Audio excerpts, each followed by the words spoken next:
चलिए बताइए बच्चों, 1 to 5 इस सवाल में कोई डाउट?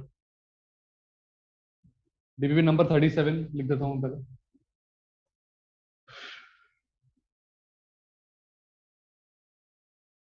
देखो क्वेश्चन नंबर 1 to 5, किसी क्वेश्चन में कोई डाउट?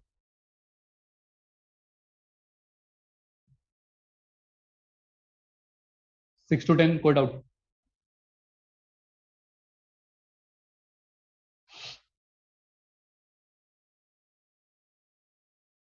हम्म, 6 to 10 कोई डाउट?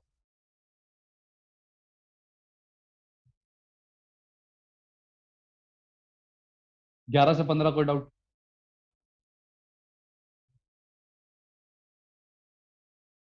No sir. सब 13 बता दिए। 13 में body of density rho is drop 12। From 12 में भी डाउट? ओके। 12 में पोजीशन वेक्टर दे रखा है, डिस्टेंस पूछा है। ठीक है बेटा, पोजीशन वेक्टर तुम्हें जैसे दिख जाए ना कोई साइन थीटा कॉस थीटा वाला टर्म, तो समझ में आना चाहिए भाई होने क्या वाला है। अगर आर वेक्टर आपको दे रखा है तो क्या वेलोसिटी वेक्टर आप निकाल सकते हो डीआर बाई डी टी से?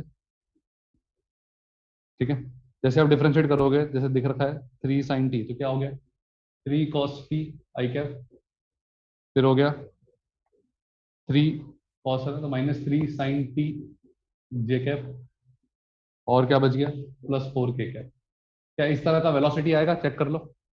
Yes distance sir. क्या होता है? डिस्टेंस हमेशा होता है स्पीड इनटू टाइम। डिस्टेंस हमेशा होता है स्पीड इनटू टाइम। तो स्पीड कितना आएगा? इसका मॉड ले लूं, इसका मॉड कितना आएगा देखो, 3² + 4² 5 आ जाएगा स्पीड। टाइम कितना दिया है? 2 सेकेंड्स 10 मीटर्स।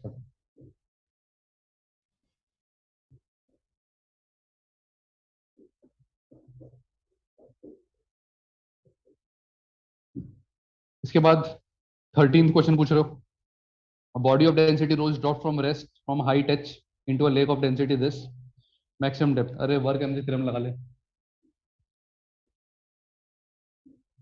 h हाइट से इसको ड्रॉप कर दिया और लेट से वो d डेप्थ तक जाता है। यहाँ पर भी स्पीड 0 है, यहाँ पर भी स्पीड 0 है, करेक्ट? चेक कर सकते हो। तो यहाँ से लेकर यहाँ तक वर्क कौन कौन करेगा? ग्रेविटी करेगी, बॉयंसी करेगी, इक्वल टू 0 कर दिया जाए। ग्रेविटी का वर्कडन कितना आ जाएगा? mg h + d। बॉयंसी का कितना आ जाएगा? ρv इंटू जी इंटू डी, नेगेटिव साइन के साथ, इक्वल टू 0। ठीक है, अब डेंसिटी वेंसिटी दे रखी है, जैसे डेंसिटी लिक्विड की क्या दे रखी है? लिक्विड दे रखी है सिग्मा, तो ये हो गया सिग्मा वी जी। और इसकी क्या दे रखी है बॉडी की? रो, तो ये हो गया रो वी जी। क्लियर? 12 13 दोनों वर्क करने की थ्योरम लगा लो, 13 क्वेश्चन आराम से हो जाएगा। इसके आगे बताओ 15 तक और कोई परेशानी? 16 से 20 कोई डाउट? 16 से 20 कोई डाउट?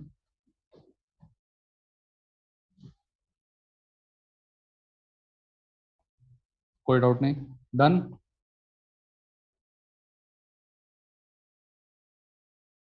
चलिए, अब आपको मैंने शीट में कुछ होमवर्क दिया था, पिछले सर वाला जो होमवर्क डीबीबी था। 38 अगला दिन होगा? हाँ बाद में कर लेंगे, शीट कर लेते हाँ हैं सर। पहले। शीट में एक्सरसाइज 1 में मैंने क्या दे रखा है बच्चों? कुछ GHI pending part 1। HI part GHI। Ji H I, ये मैंने कल दिया था, ओके है ना। और पार्ट 2 में भी अपना कुछ पेंडिंग है ना? पार्ट 2 में क्या पेंडिंग है? नहीं सर, पार्ट 2 में सब हुआ है, दिए नहीं थे उसके बाद, आप कुछ एक दिन दिए थे। पार्ट 2 का डिस्कशन पूरा हो चुका है? हाँ सर। सर नहीं हुआ पार्ट 3 डिस्कशन? बचा हुआ है सर, 3 पार्ट 1 बचा हुआ है सर। पार्ट 2 में डिस्कशन बाकी है अभी तक ना। सेक्शन डी ई एफ कहाँ हुआ है, हो गया क्या? नहीं हुआ है? नहीं हुआ है सर। वही कह रहा हूँ नहीं हुआ है। तो सेक्शन डी ओपन करो बच्चों, एक्सरसाइज 1 पार्ट 2 सेक्शन डी।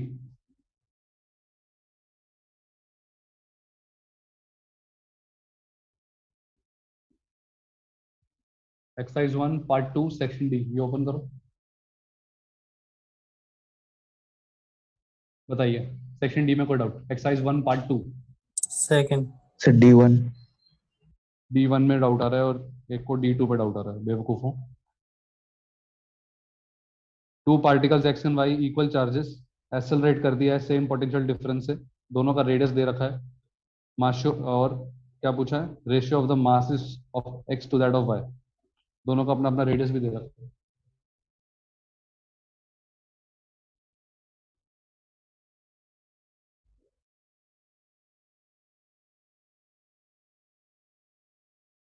कुछ याद है? ऐसा कुछ करवाया था मैंने, क्लास नोट्स में लिखवाया था। दोनों का चार्ज इक्वल है, दोनों का पोटेंशियल डिफरेंस इक्वल है, मैग्नेटिक फील्ड ऑब्वियसली बातें सेम है, तुम्हें मास का रेशियो निकालना नहीं आ रहा है? अब तो गधे हो यार।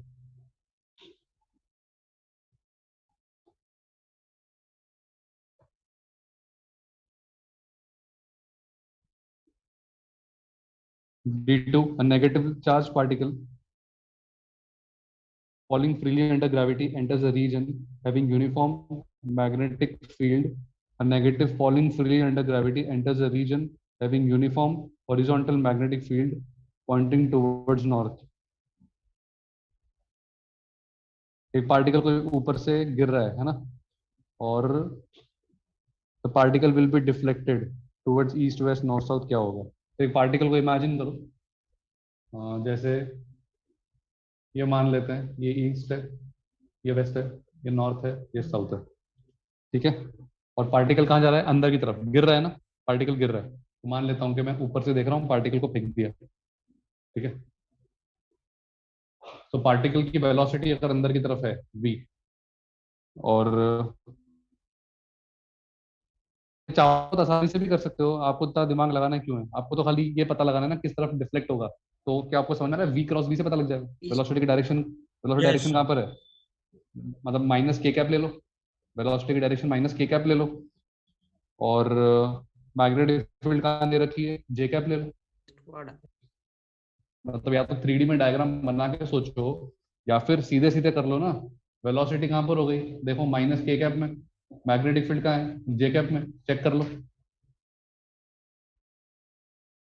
बिल्कुल ठीक। आई कैप। Yes sir. अब आपको भी कहाँ, इलेक्ट्रॉन है कि पॉजिटिव चार्ज है, क्या है चेक कर लो। नेगेटिव चार्ज है, नेगेटिव चार्जेस का मतलब है, समझ में आ रहा है ना, माइनस ई। हाँ, तो जो भी वी क्रॉस भी आएगा, वी क्रॉस भी कितना आ रहा है? मतलब या तो के I क्रॉस क्या? जे कर लो, माइनस आई कैप आ रहा है ना, आई कैप हो जाएगा। ओवरऑल माइनस आई कैप हो जाएगा ना, ओवरऑल माइनस है क्या? हाँ सर। माइनस ई के साथ में, चेक करो। तो फोर्स लगेगा, डायरेक्शन ऑफ फोर्स वो कहां पर आएगी? Minus E V cross B है ना, कुल मिला के, तो माइनस आई कैप हो गया। फील आ रही है समझ में? माइनस आई कैप की तरफ फोर्स लग जाएगा। तो अगर वो अंदर की तरफ जा रहा है और मैग्नेटिक फील्ड इधर की तरफ है, तो क्लियर?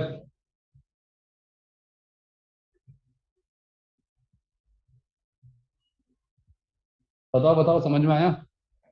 Yes sir. इसके आगे बताओ, सेक्शन ई में E1 E2, E2 E1 बता मैंने दीजिए। क्लास E1 क्लास में बताया था मैंने, याद है ना? यस सर, क्लास में लिखवा दिए थे। हाँ। अब आता है E2 में, डाउट आ रहा है। E2 में देखो, positively charge particle is moving along the X axis, you want to apply a magnetic field for a short time so that the particle may reverse its direction and move parallel to the negative x axis. This can be done by applying the magnetic field along. अरे यार, जरा देखो, अगर ये particle कहाँ जा रहा है? एक्स एक्सिस के along, नहीं कहाँ जा रहा है? हाँ, एक्स एक्सिस के along। लेट्स से मैं ये इस तरह का बना लेता हूँ, ये एक्स वाई प्लेन है और नेचुरली जेड बाहर की तरफ होगा। अगर ये पार्टिकल इधर की तरफ जा रहा है, तो क्या चाहेंगे अपन? ऐसे करके पलट जाए या ऐसे करके पलट जाए? अगर मैग्नेटिक फील्ड है तो सोच के देखो। Yes sir. अगर आपने इसको पॉजिटिव एक्सिस की तरफ फेंका है, पार्टिकल को, बहुत सिंपल सी बात बोल रहा हूँ, अगर ये पॉजिटिव एक्सिस की तरफ फेंका है और आप चाहते हो कि वो कुछ देर बाद नेगेटिव एक्स एक्सिस की तरफ आ जाए, कहाँ आ जाए? नेगेटिव एक्स एक्सिस की तरफ। इसका मतलब क्या है, 180 डिग्री से घूम जाए। अब खुद बताओ, इसको ऐसे घूमने के लिए मैग्नेटिक फील्ड कहाँ होनी चाहिए? अगर v v क्रॉस b करता हूँ, जैसे मान लो v क्रॉस b, तो v क्रॉस, अगर b अंदर की तरफ है, अंदर मैग्नेटिक फील्ड अंदर की तरफ है, तो ऊपर की तरफ जाएगा और पलट जाएगा, और अगर बाहर की तरफ है तो भी पलट जाएगा। क्या मैग्नेटिक फील्ड z एक्सिस में हुई अगर, तो काम हो जाएगा? पहली बात समझ में आता है सबको? Yes sir. अगर मैग्नेटिक फील्ड z एक्सिस के अलोंग हुई तो क्या ये पलट सकता है? सोच के बताओ इतना। Yes, Yes. sir. हाँ सर, पलटेगा। ये सब लोग देख लो एक बार, ठीक है? मैं तो बोल रहा हूँ ऑप्शन से कंपेयर कर लो ना। आपको आपको थोड़ी सब्जेक्टिव सवाल थोड़ी है। ऑप्शन देख के चेक कर लो, साला पलट सकता है नहीं पलट सकता, एक एक ऑप्शन को चेक कर लो तो भी आंसर मिल जाएगा। मैं तो सब्जेक्टिवली बता रहा हूँ कि यार अगर इस पार्टिकल को नेगेटिव एक्स एक्सिस की तरफ जाना है, इसका मतलब है, और मैग्नेटिक फील्ड के इन्फ्लुएंस में जाना है, इसका मतलब है ये पूरा आधा सर्कल तो मार लेगा। अगर आधा सर्कल मारेगा तो वो ऐसे कर ले, या फिर अब जरा देखो, अगर मैं इसको जेड एक्सिस बोल लूं, इसको क्या बोल लूं, जेड एक्सिस बोल लूं, तो भी चलेगा। अगर यस जेड एक्सिस होता क्या तब भी पलट सकता है, नेगेटिव एक्सिस पे आ सकता है, एक्जेड प्लेन में भी तो हो सकता है ये। Yes sir. अब देखो ऐसे पलट के भी आ सकता है, तो इस अब केस में वाई मैग्नेटिक में। फील्ड कहाँ हो, तो इस केस में मैग्नेटिक फील्ड कहाँ होगी, वाई एक्सिस में होगी, तो भी काम हो हाँ जाएगा। सर, समझ। देखो, क्लियर?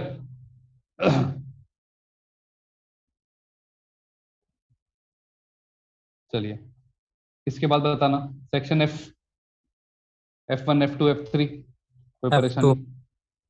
F2 में doubt. If a charge particle projected in a gravity free room it does not deflect.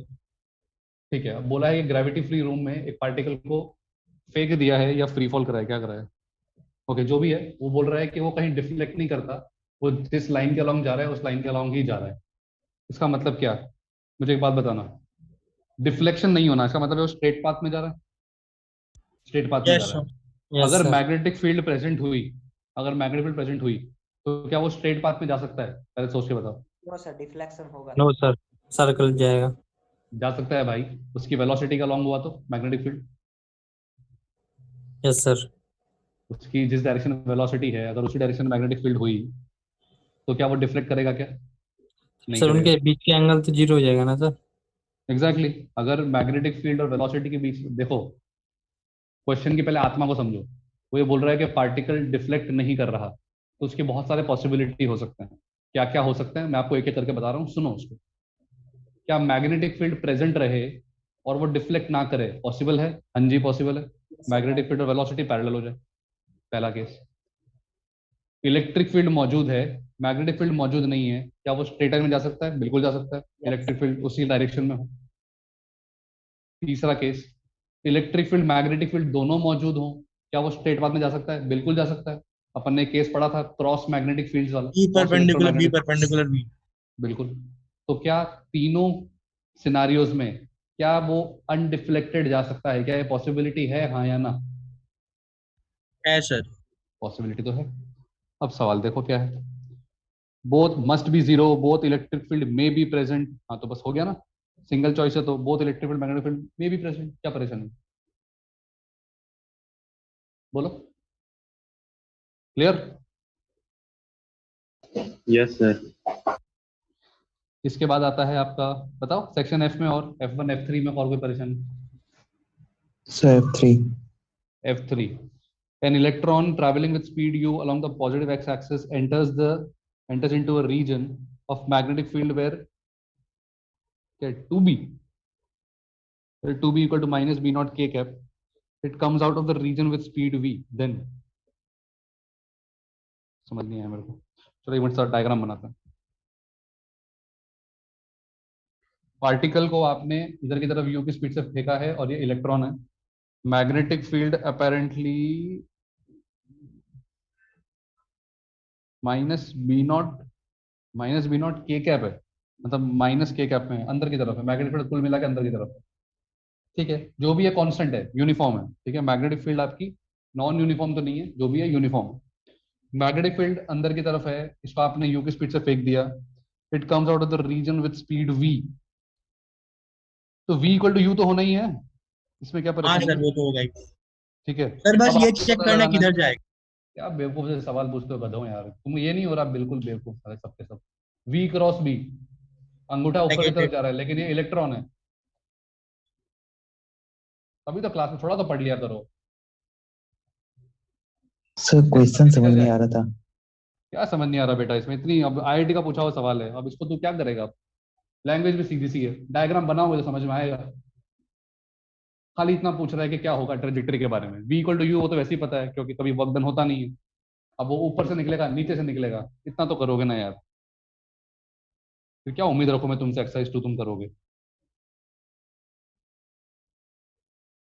चलिए, एक्सरसाइज 1 पार्ट 2 में सेक्शन एफ तक ही दिया था। Yes sir. ओके, ठीक है। पार्ट 1 में एक्चुअली मैंने होमवर्क थोड़ा लेट दिया था, इसलिए मैं डिस्कस नहीं कर रहा। मैं कर तो सकता था, लेकिन मैंने भाई मतलब मेरी गलती थी, मैंने बहुत लेट होमवर्क दिया था। अब कुछ बच्चों ने किया नहीं किया वो अलग बात है। मैं डिस्कशन मैं नेक्स्ट क्लास में डिस्कशन करूंगा फॉर श्योर। अभी अपन पढ़ना चालू करते हैं, ठीक है?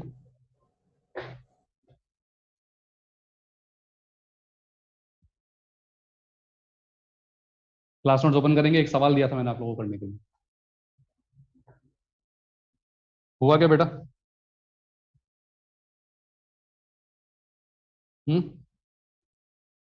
एक सवाल दिया था ना, अच्छा सवाल था वो।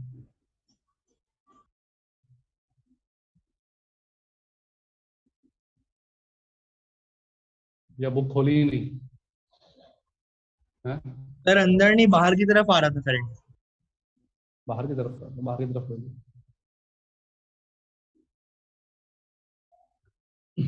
I1 करंट है, बाहर की तरफ आ रहा है ना? लेंथ कुछ L है,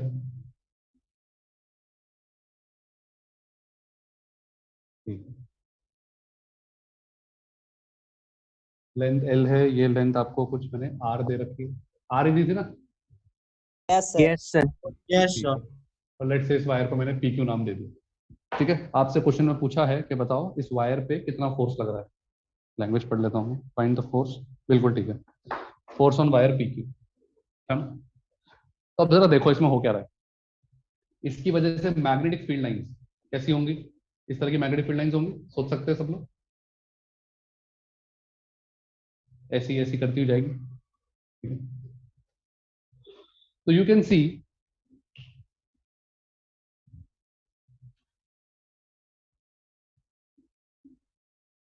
यहां से किसी भी x डिस्टेंस पे अगर मैं एक dx थिकनेस कंसिडर करूं, तो मैग्नेटिक फील्ड इधर की तरफ आएगी। Can you feel it? समझ में आती है बात? चेक करो, हाँ सर। ठीक है। और लेट्स से ये एंगल को मैं थीटा बोल देता हूं, तो नेचुरली ये एंगल भी थीटा हो जाएगा। यहां तक बने हुए हैं सब।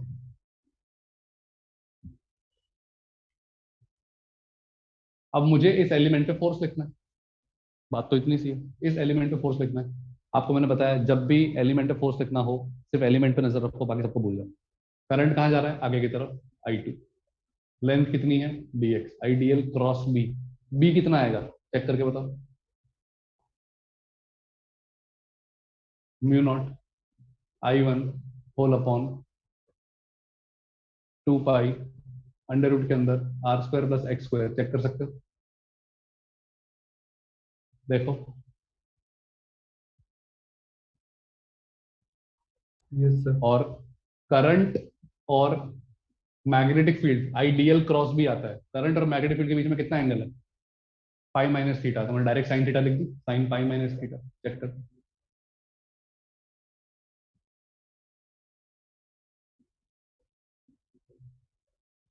देखो। कुछ नहीं समझ में आया तो पूछो। ये एक्सप्रेशन कैसे लिखा, कुछ डाउट है तो बताओ।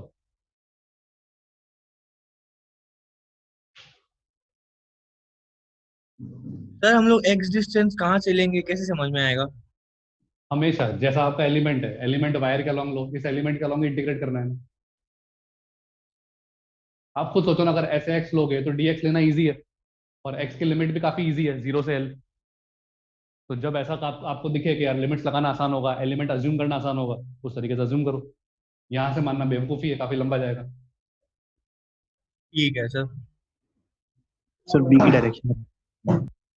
बी की डायरेक्शन बताया, अभी ये क्या है, दिख तो रहा है आपको, डायरेक्शन सर्कल्स है ना, तो यहाँ पर भी एक सर्कल बनेगा ना बड़ा सा, तो मैग्नेटिक फील्ड टेंजेंशियल होगी ना। Yes sir, yes sir. तो ये एक बड़ा सर्कल बनेगा, उसी का टेंजेंशियल बना दिया मैंने। इस सर्कल बनाने का रीजन ही तो वही था, ताकि आपको समझ में आए कि मैग्नेटिक फील्ड सर्कल्स के टेंजेंशियल होगी। यहाँ तक पहुंच गए। यस। साइन थीटा कितना है बेटा? साइन थीटा देखो, साइन थीटा आएगा एक्स अपॉन अंडर रूट के अंदर फिर से, तो म्यू नॉट I1 I2 है ना,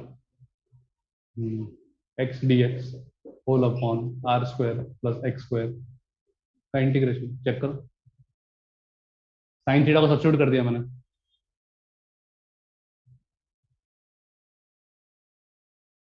समझ में आ रहा है? Yes sir. अब यहाँ पर इसको इंटीग्रेट करना आसान है। Let x square plus r square equal to कुछ भी मान लो जेड स्क्वायर, तो therefore 2x dx equal to 2z dz। तो अपना एक्सप्रेशन क्या बन गया? Mu naught I1 I2 upon 2 पाई रह गया क्या? अपॉन 2 पाई इंटीग्रेशन के अंदर x dx को क्या लिख सकता हूँ? z dz। X square plus r square क्या लिख सकता हूँ? z square. चेक करो, बिल्कुल समझ में आता है। Yes sir. यहाँ से आपका आसान सा इंटीग्रेशन है, mu naught I1 I2 upon 2 पाई ln z। z की लिमिट कहाँ से कहाँ तक? z की लिमिट कहाँ से कहाँ तक लगाओगे बताओ? x की लिमिट कहाँ से कहाँ तक है? 0 से l। x की लिमिट कहाँ से कहाँ तक है? 0 से l। तो x को 0 डालो, तब z कितना है? r। फिर x को l डालो, z कितना है? अंडर रूट के अंदर l square plus r r square. देखो क्वेश्चन क्लियर। अब लिमिट्स डाल के सॉल्व कर लो, खत्म हो गया क्वेश्चन।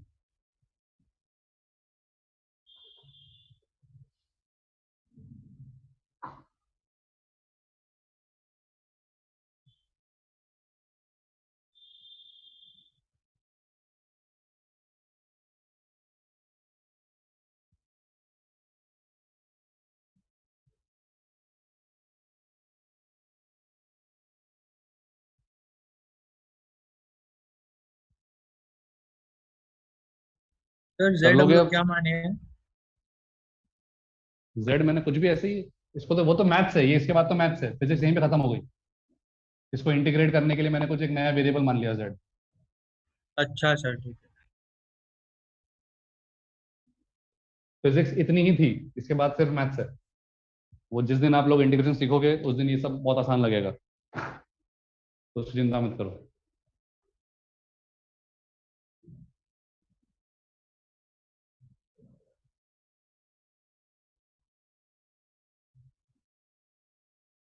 सवाल मिटा रहा हूँ, ठीक है?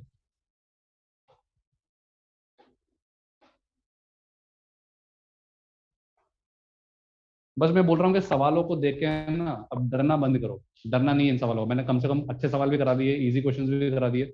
एलिमेंट्स इंटीग्रेशन किए हैं अपन ने, काफी सवालों में इंटीग्रेशन भी किया है। इन क्वेश्चंस की प्रैक्टिस करनी पड़ेगी लिख लिख कर, नहीं तो वो डर बना रहता है कि यार सर एक्सप्रेशन बनाना ही नहीं आते मुझे। आप देखोगे जरा थोड़ा, अगर ढंग से इसको पढ़ो ना, आपको रियलाइज होगा साला फंडामेंटल फॉर्मूले लग रहे हैं हर बार। आई एल क्रॉस बी, ठीक है? बी किसकी वजह से होगी? दूसरे की वजह से होगी। करंट खुद का होगा, लेंथ खुद की होगी। एलिमेंट अगर अज्यूम किया है तो I d x cross b type का कुछ एलिमेंट बनाना पड़ेगा। प्रैक्टिस करोगे बेटा तो होगा। अगर आप सोचोगे सर ये तो बहुत टफ लग रहा है, तो टफ तो हमेशा ही लगता है, कोई चीज नई चीज तो हमेशा ही टफ लगती है, आसान थोड़ी ना होता है कुछ। लेकिन ये सवाल कराने का पर्पज, ये बिल्कुल एडवांस लेवल का सवाल है ना? तो सीखने की मतलब मेरी कोशिश ये है कि आप लोग सीखो, भले ही आपसे नहीं बन रहा है उससे डिमोरलाइज नहीं होना है।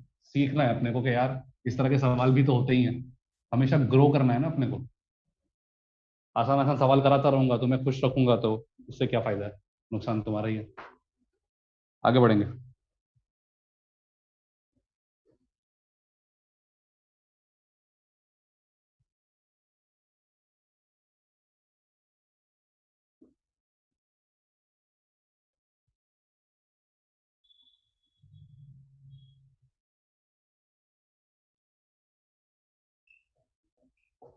एक मैग्नेटिक फील्ड है और ये एक कंडक्टिंग वायर है, as you can see, conducting rod मान लो, free to rotate about central axis, इस एक्सिस के अबाउट फ्री टू रोटेट है, करंट जा रहा है इसके अंदर की तरफ, ठीक है।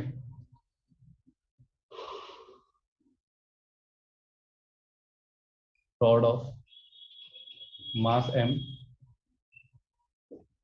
लेंथ l, ये कंडक्टिंग रॉड है, मास m लेंथ l का, मैग्नेटिक फील्ड डाउनवर्ड डायरेक्शन में आ रहा है। ऑब्वियस सी बात है, ये जो एक ये टेबल दिख रहा है आपको, है राइट, ये टेबल है, टेबल पे ये हॉरिजॉन्टल प्लेन में है, हॉरिजॉन्टल प्लेन है ये,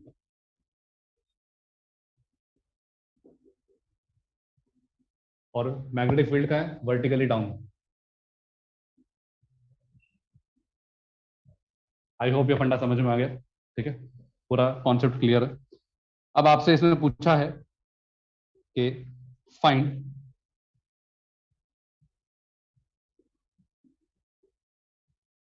angular speed of rod at any time t,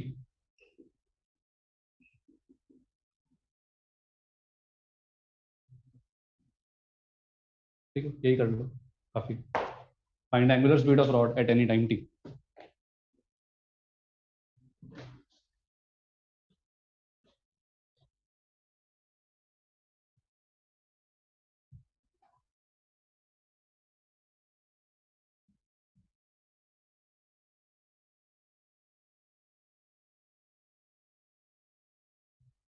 हमेशा मेरी एडवाइस आपको पता होनी चाहिए, 3 डायमेंशनल क्वेश्चन को क्या करेंगे, 2D में कन्वर्ट। देखो सोचो 2D में कैसे कन्वर्ट करोगे।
Sir 3 IB T/2M। 3 IB T/2M। Okay,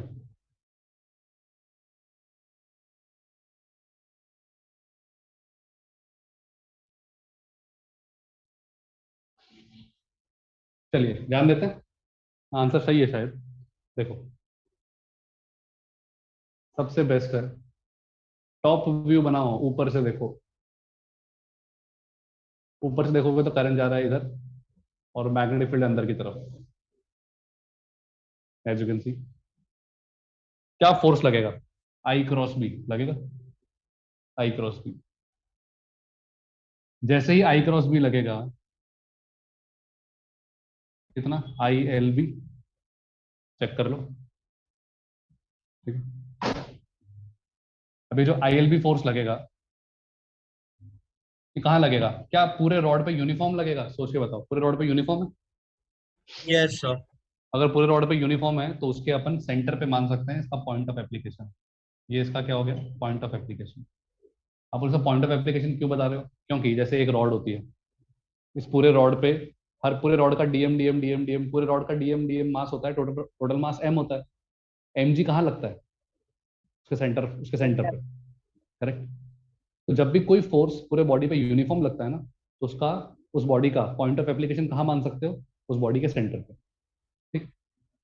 तो इस पूरे बॉडी पे यूनिफॉर्म फोर्स लग रहा है, तो इस पूरे बॉडी का कहाँ मान सकता हूँ फोर्स, कहाँ लगेगा? एग्जैक्टली सेंटर पे आई एल बी फोर्स लगेगा। तो टॉर्क इक्वल टू क्या होता है? आई अल्फा होता है। टॉर्क लगेगा ना, इस फोर्स का टॉर्क लगने वाला है, तभी तो घूमेगा।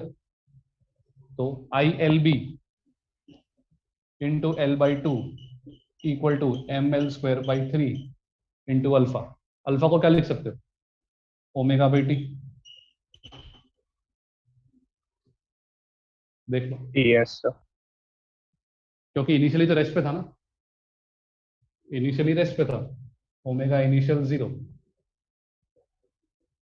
तो अल्फा को नेचुरली क्या लिख सकते हो? Omega by t. तो यहां से आपको ओमेगा मिल गया, क्वेश्चन हो गया।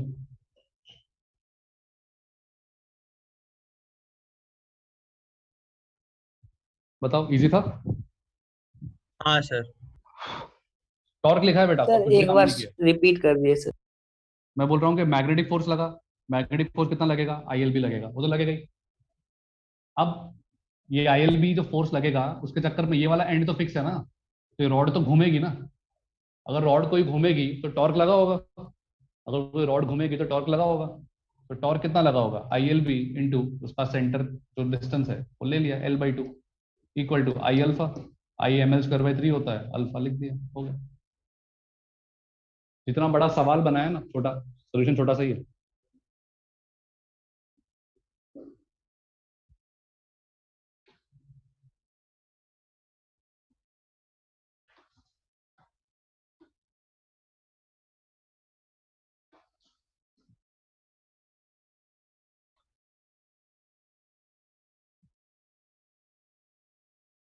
बार बार हर बार एक ही आइडिया देता हूँ, थ्री डी को टू डी में कन्वर्ट करो, अच्छा लगता है, सवाल सॉल्व होने लायक बन जाता है।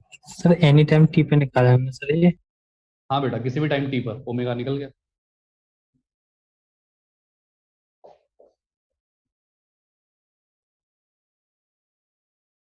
Ring of mass 1 kg and radius 0.2 meters, yeah 2 meters, is rotated in uniform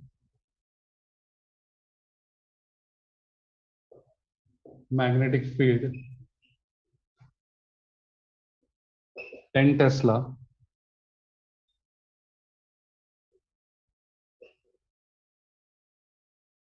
perpendicular to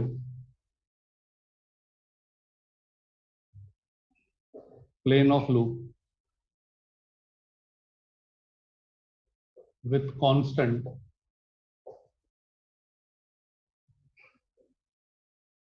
angular speed of root pi radian per second. Find the tension and find the tension developed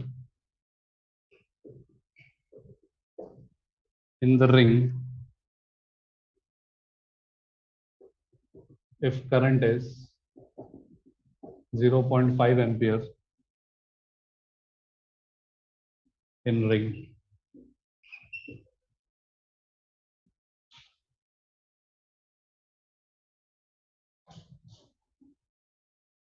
sir बाहर से कोई force लगा रहे हैं क्या speed angular speed constant रखने के लिए?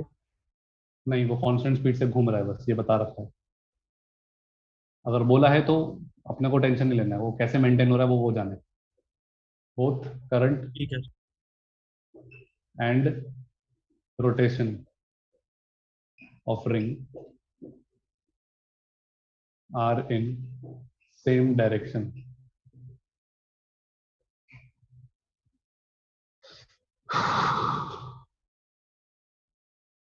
करो बेटा।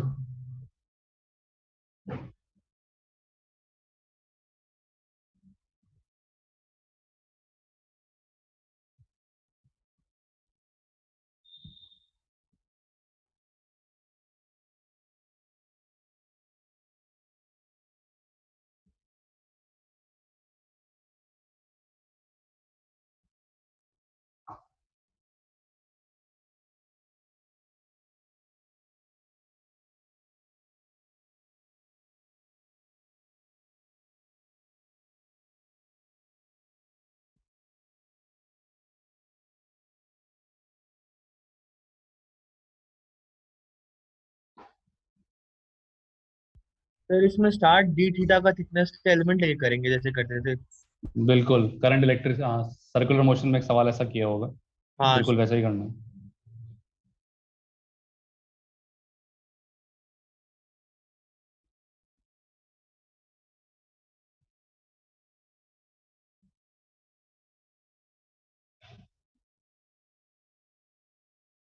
देखो यार मतलब प्रॉब्लम्स को कनेक्ट करना बहुत जरूरी है। जैसे अभी सही है, जैसे इसने कनेक्ट कर लिया कि सर ये सर का सवाल किया हुआ है, ये सवाल पढ़ के आपको लगना चाहिए यार ऐसा क्वेश्चन तो देखा हुआ है। ठीक है, एक रिंग जो गोल गोल घूम रही है, उस घूमती हुई रिंग के अंदर टेंशन निकालना है। ये सवाल आपके सर्कुलर मोशन की शीट में आपने किया है, मोस्टली टीचर्स उसको क्लास एग्जाम्पल में भी लेते हैं। ठीक है, तो अब यहाँ पर नया क्या हुआ?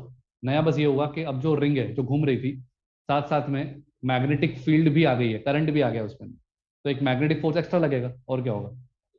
लेकिन कॉन्सेप्ट वही है, एफबीडी बनाओगे, सॉल्व करोगे, आंसर आएगा।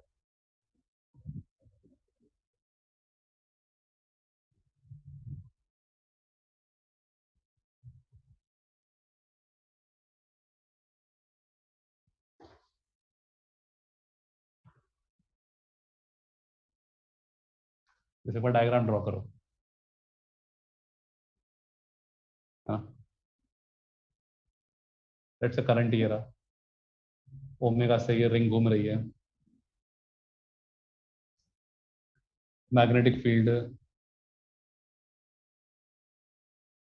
एक्चुअली इसमें बताया नहीं रहा था ना, परपेंडिकुलर आउटसाइड ऑफ प्लेन है या इनसाइड है, बताया नहीं।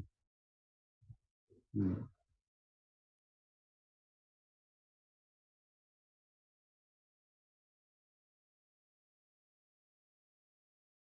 तो ऐसा कर लो, डायग्राम ड्रॉ कर लो, क्वेश्चन के अंदर डायग्राम दिया हुआ है ऐसा अज्यूम कर रहा है ना, ये तो थोड़ा सा कंफ्यूजन हो सकता है। मैग्नेटिक फील्ड बाहर की तरफ दे रखी है, ठीक है, रिंग घूम रही है, करंट घूम रहा है, मैग्नेटिक फील्ड भी प्रेजेंट है, ये सब दे रखा है।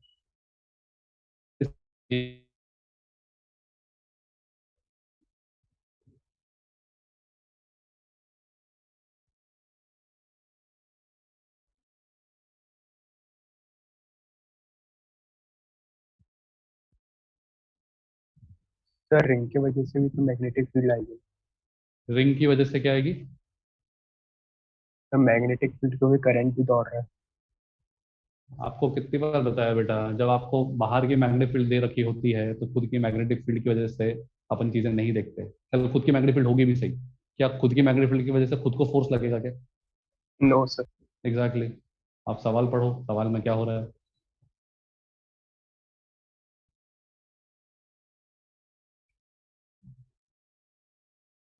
तो देखो मैं कोई भी एक एलिमेंट ले लेता हूँ, ठीक है, लेट से मैं एक छोटा सा एलिमेंट इसको कंसिडर कर रहा हूँ, ये डी थीटा एंगल वाला, ये वाला एलिमेंट को मैं कंसिडर कर रहा हूँ, ढंग से देखना। अब इस एलिमेंट का मैं बड़ा डायग्राम बना रहा हूँ आपके सामने यहाँ पे।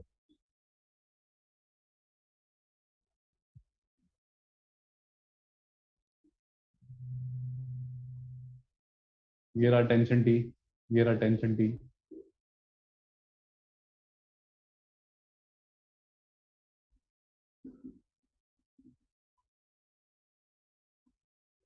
ये बन गया बेटा डी थीटा बाई टू, ये बन गया डी थीटा बाई टू। अब आप ऐसे बोलोगे सर बिल्कुल ही याद नहीं आ रहा, तो अलग बात है, बाकी आई थिंक ये वाला डायग्राम तो याद आ जाना चाहिए। D theta by two. इतना तो आई थिंक सबको ही याद आ जाना चाहिए, इस तरह का डायग्राम अपन सर्कुलर मोशन में पहले भी सीख चुके हैं। अब जरा देखो, करंट अगर इधर की तरफ जा रहा है, मैग्नेटिक फील्ड कहाँ बताई मैंने? बाहर की तरफ बताई, तो क्या आप आई आई क्रॉस बी करोगे तो मैग्नेटिक फोर्स बाहर की तरफ लगेगा? सर टेंजेंशियली लगता है, रेडियली लगेगा। तो रेडियली लगाया ना, बाहर की तरफ लगा दिया, हाँ सर वही वही। रेडियली फोर्स लगा दिया मैंने, मैग्नेटिक फोर्स बाहर लगा दिया, टेंशन लगी रहा है। अब आप क्या करोगे? सेंटर की तरफ इक्वेशन लिख लो। क्या करोगे? सेंटर की तरफ इक्वेशन लिखो, अलोंग सेंटर। एक बार इस डायग्राम को पहले आप क्वेश्चन में कॉपी कर लो एक बार, ताकि मैं उसको मिटा सकूं। सब लोग प्लीज इस डायग्राम को एक बार कॉपी कर लो।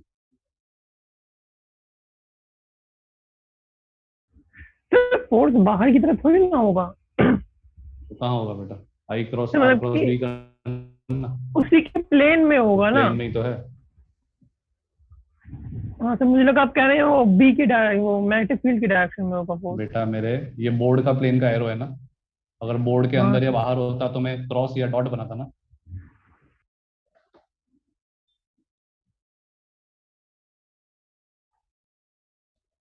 तो along radial direction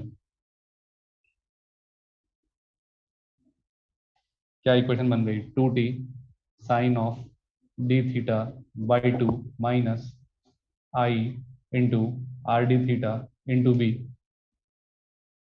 is equal to d m into omega square into r. घबराना नहीं, घबराना नहीं, बिल्कुल घबराना नहीं, कुछ भी नहीं किया है। नेट फोर्स जो अंदर की तरफ लगेगा, क्या इसके दो कंपोनेंट होंगे टेंशन के, एक इधर और एक इधर। एक जो डाउनवर्ड डायरेक्शन में आएगा, इस पूरे एलिमेंट पे डाउनवर्ड डायरेक्शन में फोर्स कितना है, 2t sine d theta by 2। Outward में कितना है, I R D theta into b. ठीक है, यहाँ तक सही है। इक्वल टू क्या होगा, सेंट्रीपिटल एक्सेलरेशन कितना होगा, डीएम ओमेगा स्क्वायर आर। देखो सिंप्लीफाई सर, करोगे तो सही। इजी लगेगा, खाली ऐसे D theta we T theta DM VM देखोगे तो घबरा जाओगे, बोले सर ये क्या कचरा कर दिया। ठीक है, आगे बढ़ते हैं। आपको पता है कि साइन डी थीटा बाई 2 जब एंगल बहुत छोटा होता है तो साइन डी थीटा क्या बन जाता है, डी थीटा 2 से 2 कैंसिल हो जाएगा, सिर्फ टी डी थीटा रह जाएगा, minus I R D theta into B is equal to DM कैसे लिखूंगा, M upon m/2 pi r into r d theta। Into R D theta into omega square into R. You can see हर जगह से D theta उठ जाएगा और यहां से आपका प्यारा सा आंसर आ जाएगा, tension is equal to I r b plus m omega square r upon 2 पाई।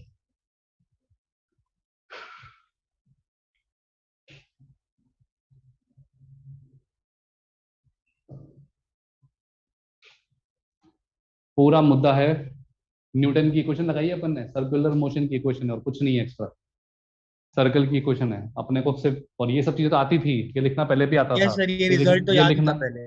ये लिखना पहले भी आता था, ये लिखना पहले भी आता था बेटा, ये तो आता ही था। खाली एक नया फोर्स ही तो जुड़ा है बेटा, क्या टफ है, क्या टफ है, कुछ भी टफ नहीं, आसान है बस।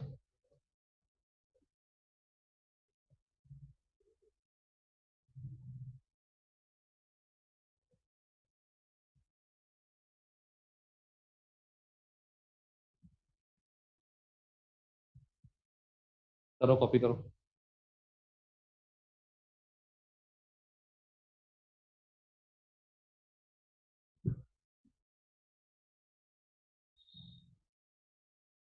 सवाल मिटा रहा हूँ, ठीक है।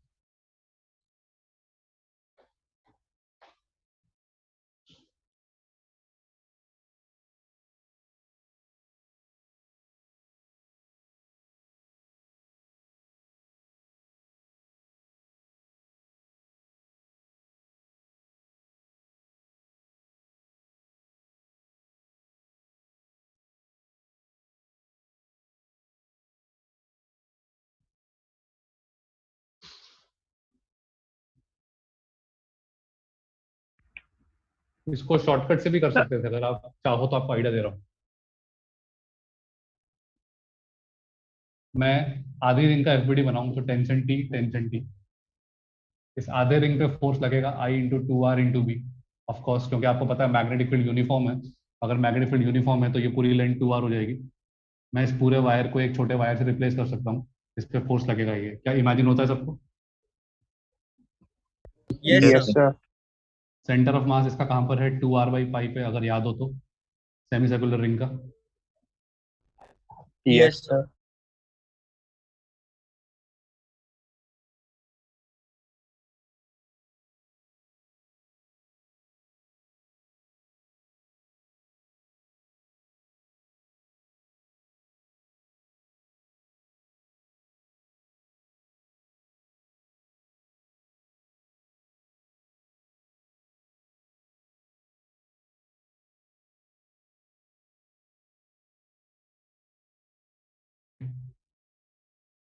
ये सब चीजें नॉर्मल है, ठीक है। मैं आपको आइडिया दे रहा हूँ कि ये चीज आप लोगों को सेंटर ऑफ मास चैप्टर में बताई जाती है।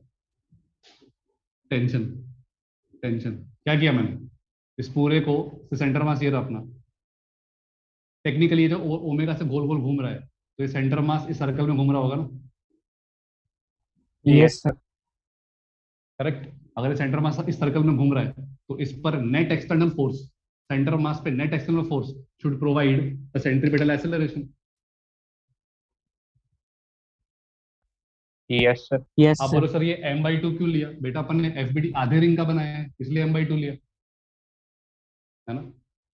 तो ये बहुत प्यारी चीज है, मतलब मैं सोच रहा था करूं नहीं करूं डिस्कस, लेकिन ठीक है। देखो मैक्सिमम बच्चों के हो सकता है कि काम का ना लगे, लेकिन एक दो बच्चे के भी काम आता हो, कुछ सीखने को मिला हो तो सीखना इस कि ये तरीका तो है ही अपना स्टैंडर्ड और यही बेसिक है, नो डाउट। लेकिन ये जो अपना न्यूटन का जो सिस्टम का लॉ है, net external force equal to mass into acceleration of centre of mass, उस तरीके से आप आसानी से कर, सेम आंसर आएगा। सर m/2 कैसे लिए वहां पे अपन? रिंग का मास कितना है सेमी सर्कुलर रिंग का? अच्छा, यूनिफॉर्मली। रिंग का सर मास तो हाफ हमें होगा ना। कैसे सर हमें कैसे पता चलेगा कि कौन सा फोर्स बड़ा है? मेरे बच्चे कोई चीज अगर सर्कल में घूम रही है तो सेंट्रीपिटल फोर्स होगा ना, अंदर इतनी की हाँ गति नहीं सर। चल रही, अंदर ही होगा ना नेट फोर्स अच्छा तो। सर, हाँ सर, ठीक है सर।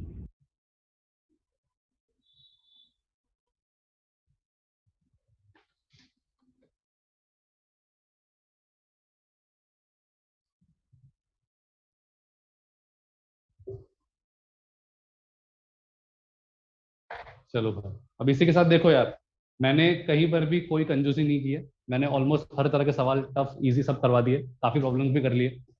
मेरा सजेशन है, स्टैंड सिंपल सा सजेशन है, प्लीज इन क्वेश्चंस की लिख के प्रैक्टिस करना, सिर्फ रीड करने से कुछ नहीं होगा। लिख कर प्रैक्टिस करना पहली, और फिर शीट लगाना स्टार्ट करना। एक्सरसाइज 1 के इतने फालतू सवालों में अगर आपको डाउट आ रहे हैं, तो एक्सरसाइज 2 में तो आपकी नानी याद आ जाएगी। ठीक है, जिस तरह का आज एक्सरसाइज 1 का डिस्कशन था, बहुत डिसअपॉइंटिंग है। होमवर्क करना सेकेंडरी है, जब तक आप लोग क्लास नोट्स को एब्जॉर्ब नहीं करोगे, होमवर्क सिर्फ देख लेने से कुछ नहीं होगा यार। और इजी प्रॉब्लम्स हैं, चैप्टर इजी है, प्रोवाइडेड आप खाली क्लास नोट्स को बहुत क्लियर रखें। ठीक है, डाउट क्लास में आप लोग आते हो, दो तीन बच्चे आते हैं, वो भी रैंडम सवाल पूछे चले जाते हैं, मुझे ये समझ नहीं आता, आपको एक्सरसाइज 1 में इतने डाउट आते हैं, तो बच्चे लोग क्लास नोट्स क्लियर करने डाउट क्लास में क्यों नहीं आते हो आप लोग? क्लास नोट्स पहले क्लियर होंगे तब ना आपसे शीट बनेगी। डाउट क्लास में आने को मतलब फुर्सत ही नहीं है, टाइम ही नहीं है बच्चों के पास, ये तो हालत है। फिर सोचते हो कि सर मार्क्स नहीं आते हैं। बेसिक्स क्लियर रखो यार, इधर उधर की किताबें कर लेते हैं, ठीक है, जो बच्चे का बेसिक क्लियर है वो किताबें कर रहा है, इधर उधर की समझ में आता है और उसमें कोई परेशानी भी नहीं है। लेकिन फंडे ही क्लियर नहीं है और डाउट पूछते भी नहीं हो, तो भाई मैं भगवान थोड़ी हूँ, मैं कैसे बता लगाऊंगा, कैसे सॉल्व करूंगा आपका डाउट? चलिए हेडिंग डालेंगे नेक्स्ट टॉपिक की। सर टॉर्क इस ऑन एक लास्ट बात सर, इसमें ILB के समय हम लोग वेक्टर वाला यूज किए ना, कि नेट वेक्टर जहाँ पे आता है वो वाला लेंथ ले लेते हैं यूनिफॉर्म मैग्नेटिक फील्ड। हाँ, हाँ सर, ठीक है। Torque on current carrying loop, heading डालेंगे।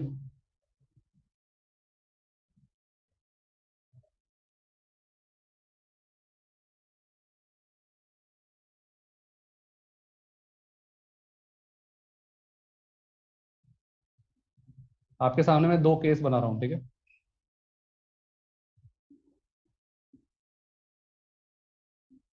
Length L, width W, length L, width W, current जा रहा है इस तरीके से। एक केस में मैग्नेटिक फील्ड अंदर की तरफ है, यूनिफॉर्म है, दूसरे केस में मैग्नेटिक फील्ड इधर की तरफ है। ठीक है, करंट कैरिंग लूप्स दे रखी हैं, मैग्नेटिक फील्ड का डायरेक्शन दे रखा है, दो केसेस है, केस ए केस बी। आपको सिर्फ इतना बताना है, एफ नेट और टाउ नेट, इस लूप पे एफ नेट और टाउ नेट की क्या वैल्यू है, सेम इस लूप पे एफ नेट और टाउ नेट की क्या वैल्यू है। मतलब लूप पर नेट फोर्स कितना लग रहा है, नेट टॉर्क कितना लग रहा है, इन दोनों केसेस में आपको सॉल्व करना है। चालू हो जाओ। सर F नेट 0 नहीं होगा दोनों में? चारों सॉल्व करो, चारों पैरामीटर्स निकालो पहले, फिर बात करेंगे।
चलिए, क्या देखते ही ये आंसर 0 होगा?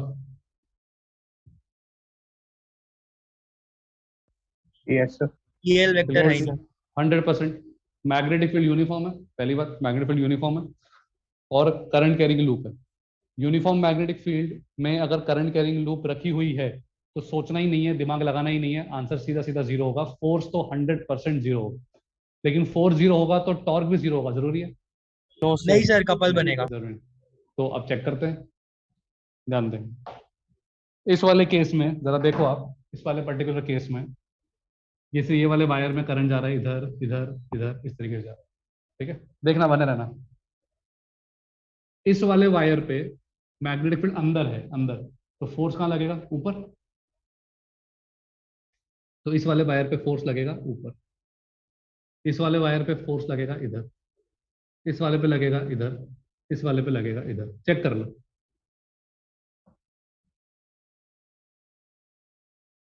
समझ में आता है डायरेक्शन सबको? Yes sir. आप करके देख लो, आई क्रॉस बी करके चेक चेक कर लो, डायरेक्शन इधर के इधर, इधर इधर आएगा। Yes sir. तो अब क्या मतलब हुआ? देखो, सारे फोर्स कैंसिल हो रहे हैं, हाँ ऑब्वियसली कैंसिल हो रहे हैं, लेकिन क्या इन फोर्सेस की वजह से ये लूप घूमेगा क्या? डेफिनेटली नहीं, क्योंकि ये सारे फोर्सेस तो आपस में ही, क्या घूमने की टेंडेंसी है क्या लूप की? इन इन फोर्सेस की वजह से ये लूप घूम सकता है क्या? ऑब्वियसली नहीं। देख के समझ में आ रहा है? फील करो, खुद ही फील कर लो। क्या ये लूप हाँ के सर, पास नहीं कोई घूम सकता। कोई रोटेशन है? कोई रोटेशन नहीं है लूप के पास, नथिंग। लेकिन अगर मैं इसकी बात करता हूं, इस लूप की, ध्यान देना, इस लूप में इस वायर पे और इस वायर पे तो फोर्स ही नहीं है, क्योंकि मैग्नेटिक फील्ड पैरेलल हो गई है। देखो, यस सर। Yes sir. तो बेटा इधर तो फोर्स ही 0 है और इस पे भी फोर्स 0 है, ये तो के पहले ही क्लियर। अब आते हैं इस पर लगेगा अंदर की तरफ force, as you can see, और इस पर लगेगा बाहर की तरफ फोर्स। चेक करो। Yes sir. तो बेटा इस वाले वायर पे अंदर लग रहा है, इस वाले वायर पे बाहर लग रहा है। आपको खुद ही दिख रहा है कि ये ऐसे घूमेगा। ठीक है, ये वाला वायर अंदर की तरफ जाएगा और ये वाला जो वायर है वो बाहर की तरफ आएगा। तो क्या ये लूप रोटेशन करने वाला है? सही है ना, ऐसे घूमेगा। Yes sir. और ये लूप अगर घूमेगा तो टॉर्क तो आ रहा है, ऑब्वियसली टॉर्क आ रहा है। अगर टॉर्क आ रहा है तो टॉर्क लिखने का तरीका आप जानते हो क्या? ये दोनों फोर्स मिलके कपल बना रहे हैं, यस। अगर कपल बना रहे हैं तो फोर्स 2FL। लिख देंगे मल्टीप्लाई बाई इनके बीच का लेंथ, एफ एल। अब फोर्स कितना होगा? फोर्स आपको दिख रहा है आई डब्ल्यू इंटू बी इंटू एल। यहां तक ठीक? क्या मैं इसको लिख सकता हूँ I a into b? Check करो, डब्ल्यू इंटू एल क्या है? एरिया ही तो है लूप का। ठीक है, यस सर। इसको मैं क्या लिख सकता हूँ? M into B. I into A क्या होता है? याद आ गया? Magnetic moment of yes loop. Sir. Magnetic yes moment. Sir. और इन जनरल, इतना लिखने के बाद में आगे लिखेंगे in general torque on current carrying loop placed in uniform magnetic field is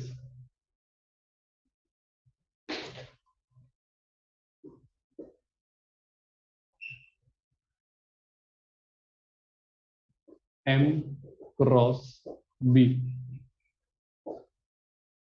ये पूरा कॉपी करो, उसके बाद में ये स्टेटमेंट लिखना।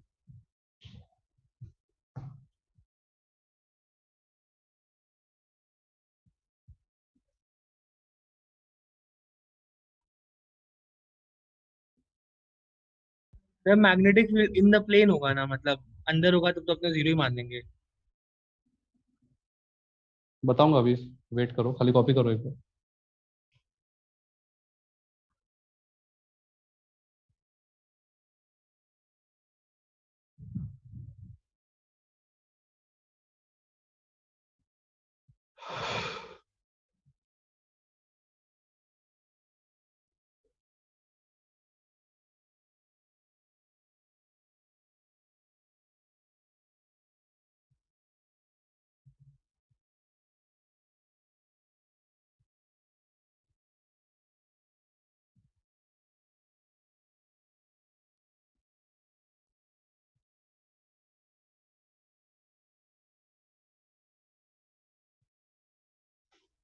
Sir M vector area vector की डायरेक्शन मिलेंगे ना? हाँ बेटा, M vector area vector, M vector के बारे में अपन ने पहले सीख रखा है। राइट एम हैंड वेक्टर कौन सी curl. Direction, right hand curl rule के अकॉर्डिंग अपन एम वेक्टर, मैं वापस सिखाऊंगा, वापस समझाऊंगा, अभी बार कॉपी कर लो।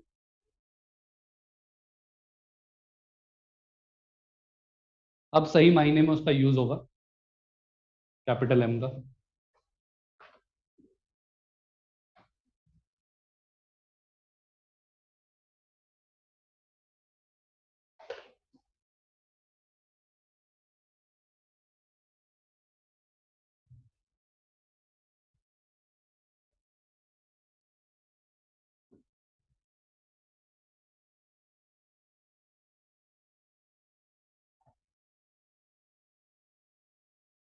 चलिए, in general torque on current carrying loop ये मैंने बताया। अब इसको जरा समझते हैं क्या हो रहा है।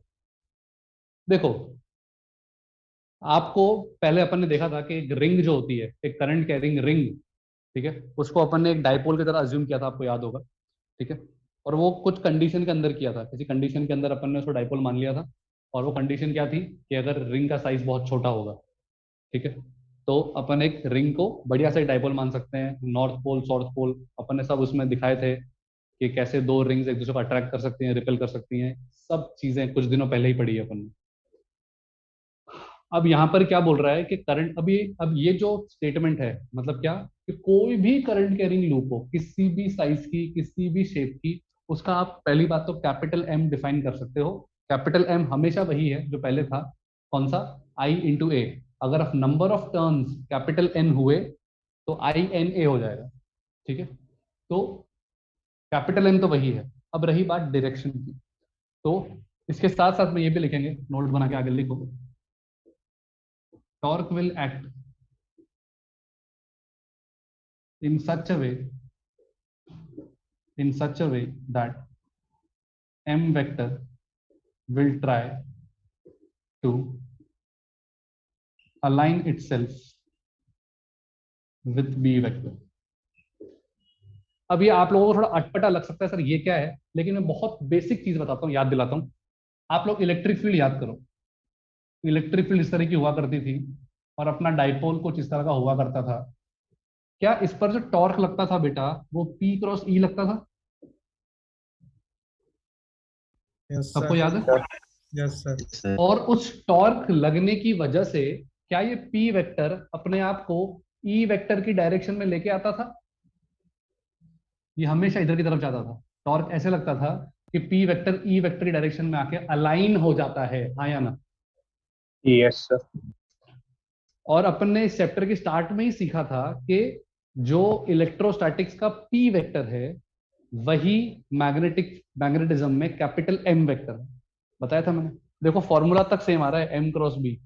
आप E को रिप्लेस कर दो B से, P को रिप्लेस कर दो कैपिटल M से। ये चीजें आप लोगों को मैंने एनालॉजी के अंदर मैंने लिखवाया था, सिखाया था, याद करवाया था। मैंने बोला याद कर लो मैग्नेट वाले केसेस में जहां पे अपन सीधा रिप्लेस कर देते हैं। द पॉइंट इज, एक करंट कैरिंग लूप अगर मैं उसका मैग्नेटिक मोमेंट डिफाइन कर सकता हूं, एक करंट कैरिंग लूप का अगर मैं मैग्नेटिक मोमेंट डिफाइन कर सकता हूं, तो क्या आप इस बात को महसूस कर सकते हो कि current carrying loop in a way is a magnet? और अगर वो एक मैग्नेट है तो नेचुरल सी बात है उस पर टॉर्क लगेगा। मैग्नेट पर टॉर्क क्या लगता था, M क्रॉस B। और मैग्नेट भी क्या करता था, B वेक्टर की डायरेक्शन में अलाइन होता था, याद करो। इधर क्या होता था अपना B वेक्टर, ठीक है, ये अपना मैग्नेट हुआ करता था, जैसे नॉर्थ पोल साउथ पोल, ठीक है। अगर मैंने B वेक्टर लगा रखा है तो आपको पता है कि ये क्या करेगा, ये अलाइन होता था, याद है? Yes sir. बिल्कुल वैसे ही जैसे ये आपकी दुनिया थी, जैसे ये आपकी दुनिया थी। अब क्या हो रहा है, अब जरा देखो। अब अगर कुछ इस तरह की कोई रिंग है जिसमें करंट को ऐसे जा रहा है, बने रहना बच्चों, एक रिंग है जिसमें करंट ऐसे जा रहा है, ध्यान देना। और लेट्स से मैग्नेटिक फील्ड इधर की तरफ है, ठीक है। तो आप मुझे बताओ, अगर करंट ऐसे घूम रहा है, देख रहे हो आप ऐसे घूम रहा है, ठीक है, ये बाहर है, ये डॉटेड लाइन अंदर है, तो क्या मैग्नेटिक मोमेंट वेक्टर, आपको मैंने सिखा रखा है मैग्नेटिक मोमेंट कर्ल रूल के अकॉर्डिंग आता है, क्या मैग्नेटिक मोमेंट बेटा इधर की तरफ आएगा? First quadrant. चेक करो। Yes sir. इसका भी मैग्नेटिक मोमेंट यही था ना,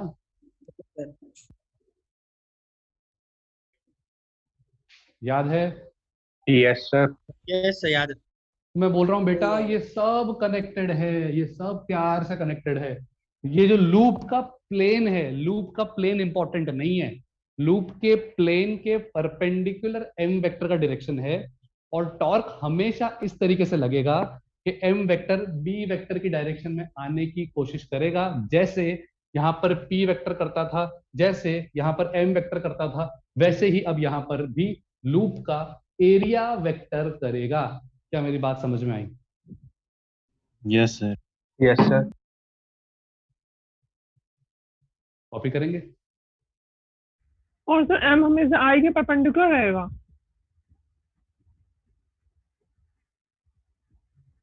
पता नहीं बेटा, एरिया वेक्टर के पैरेलल रहेगा। क्या सवाल पूछता है?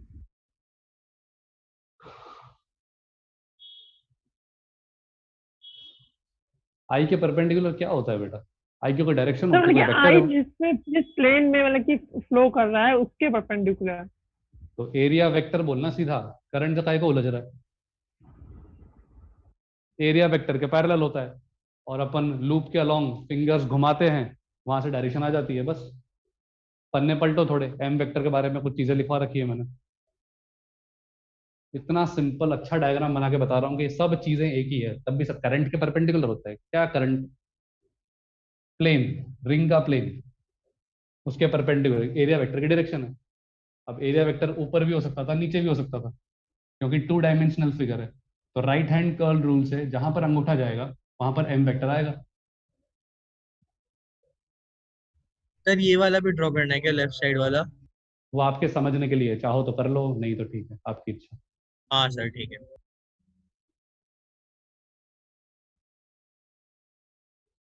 हमेशा मतलब अब आपके लिए क्या हो गया, बात को समझो। देखो अपनी दुनिया क्या मस्त चल रही है। सबसे पहले इलेक्ट्रोस्टैटिक्स में अपन ने डाइपोल पढ़ा, उस डाइपोल पे टॉर्क पढ़ा पी क्रॉस ई। फिर अपन ने मैग्नेट पढ़ा, और मैग्नेट को डाइपोल से कनेक्ट कर दिया। अब अपन ने करंट कैरिंग लूप पढ़ी, करंट कैरिंग लूप को मैग्नेट बनाया, और वो मैग्नेट फिर से उस पुराने वाले डाइपोल से कनेक्ट हो गया। मतलब आप देख रहे हो थियरी वाइज ये तीनों एक ही चीज है, सिर्फ शक्ल चेंज करनी है। पी की जगह एम कर दो, ई की जगह बी कर दो, सारे फंडे वही लग जाएंगे। क्लियर?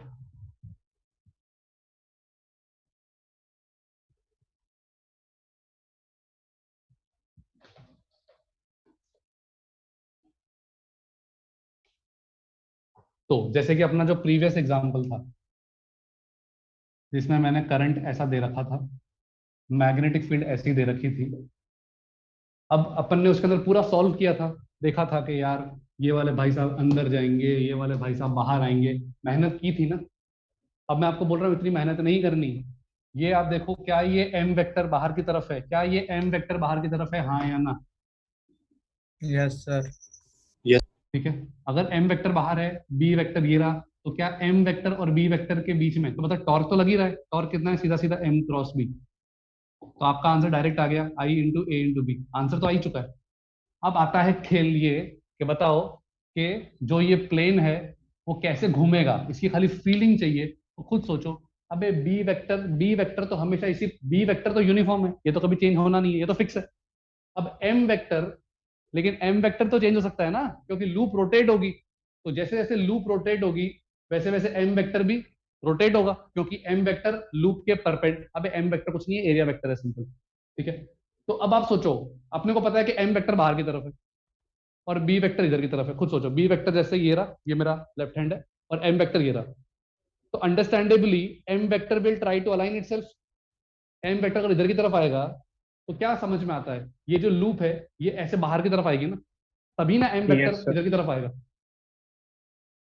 इसका मतलब हो गया आपको एक एक वायर को सॉल्व करने की जरूरत नहीं है, सिर्फ नजर होनी चाहिए एम वेक्टर पे, नजर होनी चाहिए बी वेक्टर पे, और ये दिमाग में बैठा होना चाहिए कि एम वेक्टर अपनी पूरी जान लगा देगा बी वेक्टर के पास जाने के लिए। Clear? Yes sir, clear. Right side को मिटाऊंगा अब।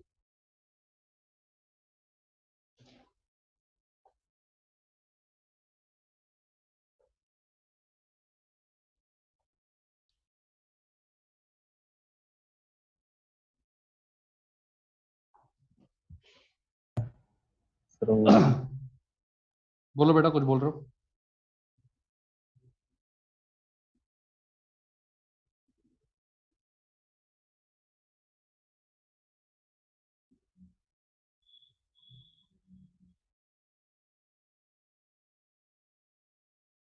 तो सिमिलरली आप ये भी लिख सकते हो, आपको याद होगा work done in changing orientation of a current carrying loop in uniform magnetic field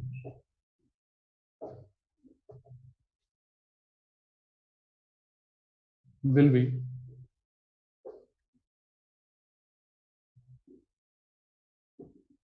u final minus u initial, naturally, where u is equal to minus m dot b। आपको खुद ही समझ में आ जाएगा, ये इस तरह का फॉर्मूला पहले अपन ने इलेक्ट्रोस्टैटिक्स में प्रॉपर तरीके से डिराइव किया था।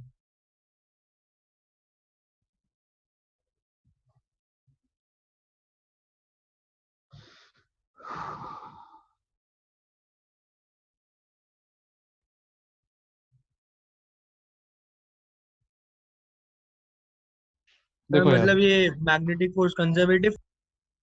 नहीं, ये सिर्फ और सिर्फ उसका सॉल्व करने का तरीका है, कंजर्वेटिव नॉन कंजर्वेटिव से कोई मतलब नहीं है। पोटेंशियल एनर्जी का कॉन्सेप्ट अपन सिर्फ इसलिए यहाँ पर एक तरीके का कंपैरेटिव स्टडी है, बस अपन सिर्फ कनेक्ट कर रहे हैं, एनालॉजी है, ठीक है। जैसे कई बार आपको याद होगा कि जो कंस्ट्रेंट मोशन होता है, कंस्ट्रेंट मोशन टेक्निकली तो मासलेस और उन सब चीजों पे लगाता है, लेकिन work done by tension equal to zero जो है, ये कॉन्सेप्ट मासलेस पे लगता है, सब पे तो लगता नहीं है, लेकिन स्टिल आपके कंस्ट्रेंट के relation work done by tension से हमेशा आ जाते हैं, ठीक है। तो ये सिर्फ एक मैथमेटिकल उसका कंपैरिजन है, it has nothing to do with potential energy as such, यहाँ पर कोई मीनिंग कैरी नहीं करती है, ठीक है। मैग्नेटिज्म के अंदर पोटेंशियल एनर्जी का कोई एज सच मीनिंग नहीं है, ये सिर्फ एक शॉर्टकट तरीका है, क्योंकि अपन इसमें को किससे कनेक्ट कर रहे हैं, इलेक्ट्रोस्टैटिक्स वाली दुनिया से। तो ये सिर्फ मैथमेटिकल अप्रोच है, दैट्स इट, और कुछ नहीं। ठीक है सर। तो work done in changing orientation of a current carrying loop in uniform magnetic field will be, ये मैंने आपको एक्सप्रेशन बता दिया, u equal to minus m dot b. एक सवाल करते हैं ना, कोई चीज समझ में आएगी सारी कि आखिर चल क्या रहा है, लफड़ा क्या है, उस क्वेश्चन सारी चीजें क्लियर हो जाएंगी।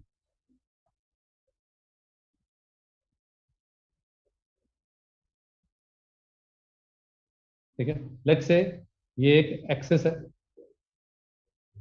Axis P Q, vertical axis, और एज यू कैन सी ये यहाँ पर 4 रॉड्स हैं, सब आइडेंटिकल हैं, एम मास एल लेंथ की, क्या है, एम मास एल लेंथ की 4 रॉड्स हैं, square wire, square rod frame है, ठीक है, रॉड्स। मैग्नेटिक फील्ड इस डायरेक्शन में है, यूनिफॉर्म है, ठीक है। और क्वेश्चन में दिया है आपको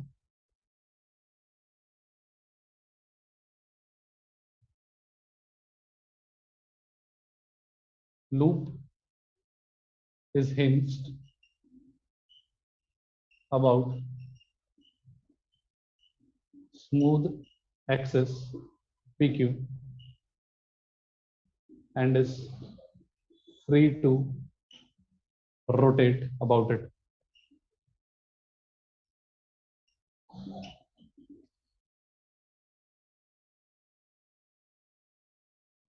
इस लूप में करंट जा रहा है, इस कंडक्टिंग लूप के अंदर करंट जा रहा है, ठीक है ना, करंट इस तरीके का, करंट आई ऑलरेडी सर्किट में घूम रहा है। चलिए, if loop is released from shown orientation,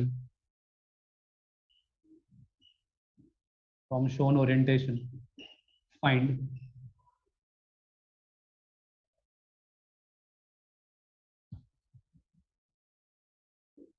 kinetic energy of loop after it has rotated by 30 degrees, और सेकंड पार्ट है omega max.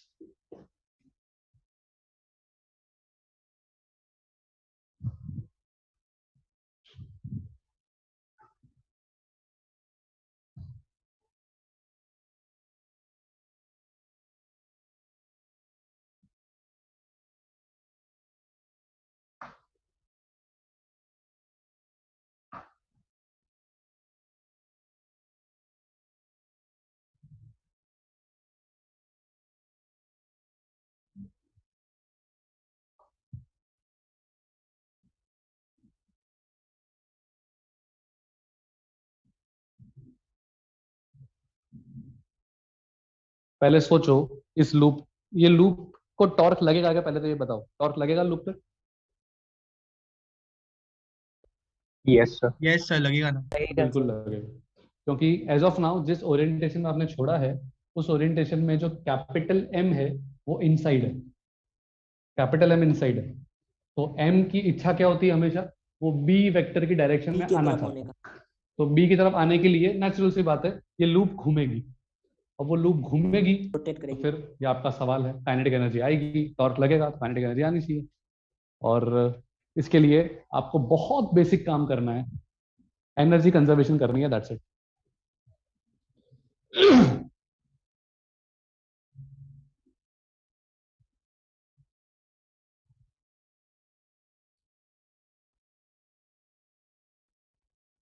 Sir IL²B/2। IL²B/2 बिल्कुल करेक्ट आंसर है, गुड। सेकंड पार्ट भी करो बेटा।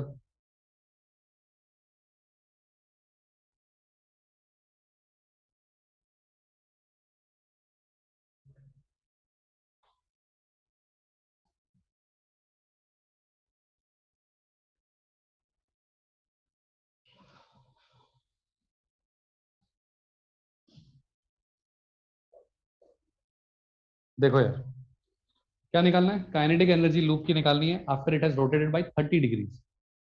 अभी फिलहाल initially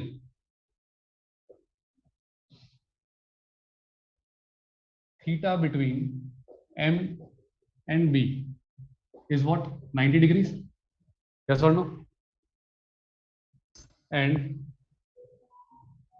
when loop rotates by 30 degree, theta between m and b will be कितना? 60 degree। 60 डिग्री। सबसे बड़ी गलती बस वही होती है, लोगों को लगता है 30 डिग्री है तो 30 डिग्री ले लेते हैं, गड़बड़। अगर ये लूप 30 डिग्री से घूमेगी तो आप ये सोचो ना, पहले एंगल 90 डिग्री था, अगर 30 से, और आपको दिख भी रहा है एम वेक्टर कहां पर है, एम वेक्टर अंदर है, तो एम वेक्टर क्या करेगा? इधर आने की कोशिश करेगा, तो ये लूप बाहर आएगी ना, ये लूप बाहर आएगी। अगर ये लूप यहां से बाहर आना स्टार्ट करेगी तो खुद दिमाग लगाओ, ये लूप अगर 30 डिग्री घूमेगी बेटा, तो एम वेक्टर और बी वेक्टर में 30 डिग्री से एंगल कम हो जाएगा। 30 डिग्री एंगल नहीं हो जाएगा, 30 डिग्री से एंगल कम हो जाएगा, तो एंगल कितना हो जाएगा? 60 डिग्री हो जाएगा। सो खत्म हो गया, KI plus UI equal to KF plus UF। Initial kinetic energy 0, initially potential energy कितनी? -mb cos 90 is equal to K final -mb cos 60। चेक करो।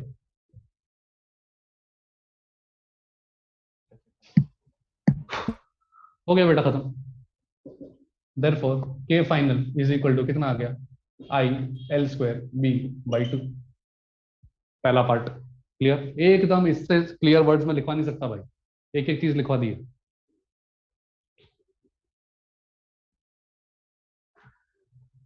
अब खुद दिमाग लगाओ, ओमेगा मैक्सिमम कब आएगा? आप ऐसे सोचो, डाइपोल के केस में कब आता था? जब टॉर्क जब लगना M 0 हो जाएगा। एग्जैक्टली जब M और B पैरेलल हो जाएंगे तभी तो आएगा। Yes sir. ठीक है, उधर याद करो, जब ऐसे डाइपोल मोमेंट था P, ऐसा इलेक्ट्रिक फील्ड था इधर की तरफ, है ना, तो पी वेक्टर जब ई के अलोंग आता था उस मोमेंट पे ओमेगा मैक्स होता था, क्योंकि उसके बाद तो फिर से रिटार्ड करेगा ना, और वो ऑसिलेशन करता था ना। Yes. जब ऑसिलेशन करता है तो मैक्सिमम किधर आएगा? एग्जैक्टली मीन पोजीशन पे।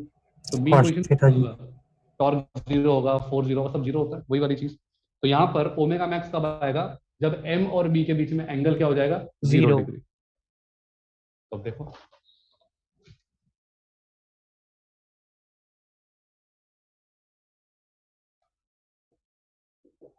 omega max will occur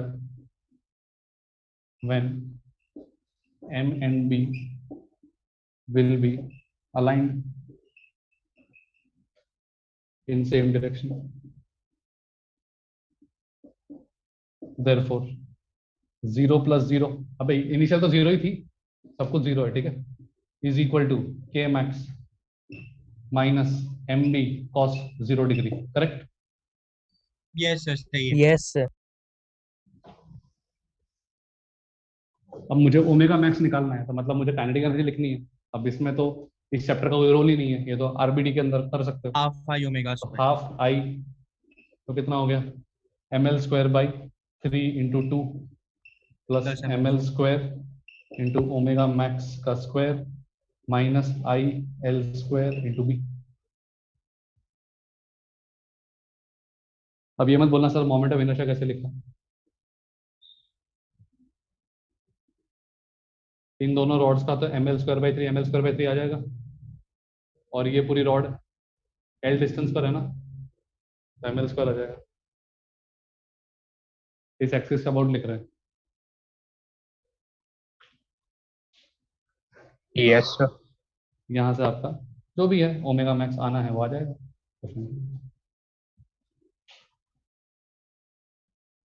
तो आई होप ये फंडा समझ में आया कि फॉर्मूले कैसे यूज करने हैं, है ना।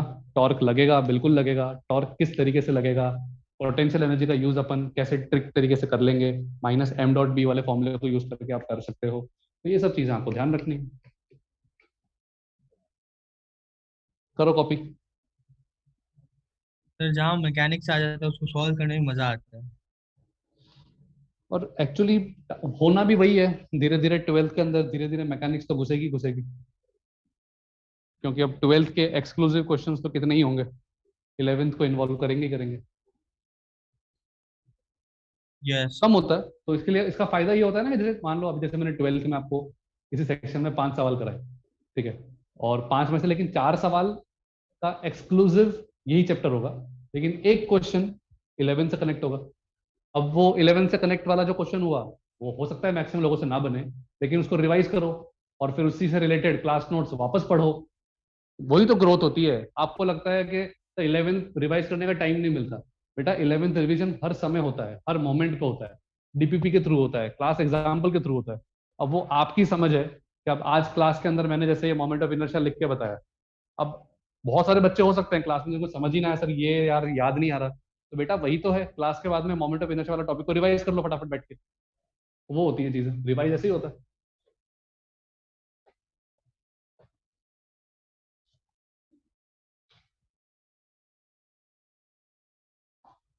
चलो अब मैं आपसे एक खाली लिखना नहीं है, खाली आपको आंसर देना है, ठीक है ना, क्योंकि ज्यादा टाइम बचा भी नहीं है। सिर्फ एक बेसिक सा क्वेश्चन बता,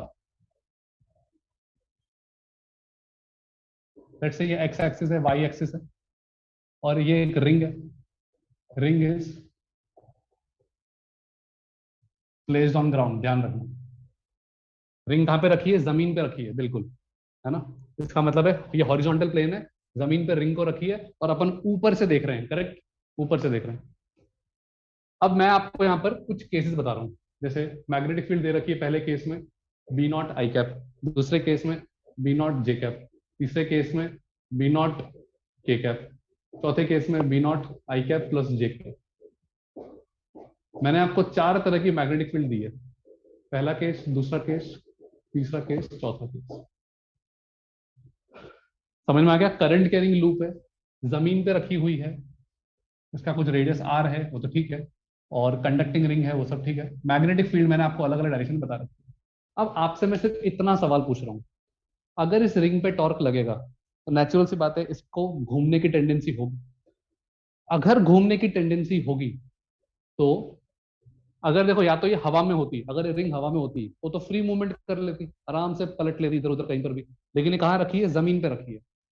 अगर जमीन पे रखी है इसका मतलब है इसका एक हिस्सा जमीन से जुड़ा रहेगा और दूसरा हिस्सा जमीन का कांटेक्ट छोड़ देगा अगर इसको रोटेट करना है तो। जैसे पहला केस मैं बताता हूँ, देखना। मैग्नेटिक फील्ड मैंने पहले केस में कहाँ बताई है, इधर की तरफ। पहला केस यही है आई कैप में। मुझे बताओ मैग्नेटिक मोमेंट किधर है, मैग्नेटिक मोमेंट रिंग का अंदर की तरफ। अंदर। साइड अरे बेटा अंदर। अब दिमाग से बताओ मैग्नेटिक मोमेंट अंदर है, मैग्नेटिक फील्ड इधर है, तो क्या मैग्नेटिक मोमेंट की इच्छा होगी कि बी की तरफ चला जाऊं, लेकिन और उसके लिए क्या ये वाले हिस्से को अंदर जाना चाहिए और ये वाले हिस्से को बाहर आना चाहिए? सोच के देखो। यस सर, वाई एक्सिस के अबाउट रोटेट करने का टेंडेंसी होगा। हाँ, टेंडेंसी क्या होगा बेटा कि इस वाई एक्सिस के अबाउट ऐसे घूम जाए।